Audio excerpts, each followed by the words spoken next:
Assalomu alaykum hammaga. Good morning Samarqand. Men Samarqanddaman. Bunaqa kanal bo'yida ertalab tez yurishga chiqdim.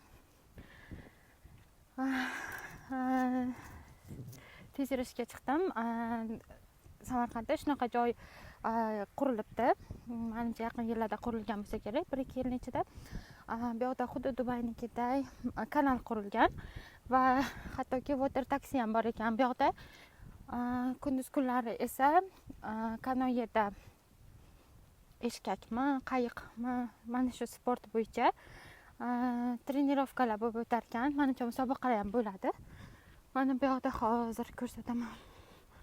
Mana shu yerda kanalga o'xshagan narsa, lekin havza menimcha ikki tomoni yopiq.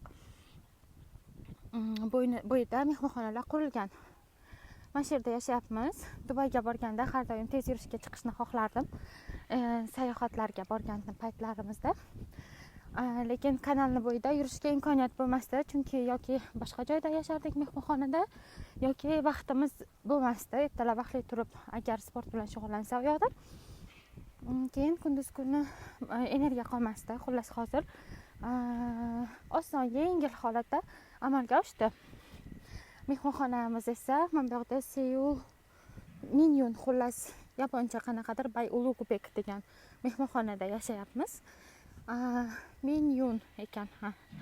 Mana shu mehmonxonaga kelib yashashni 2-3 yil oldin orzu qilgandim. Balkim bu yoqqa kelib yashashga tayyor bo'lmagan ekan oyim. Hozir esa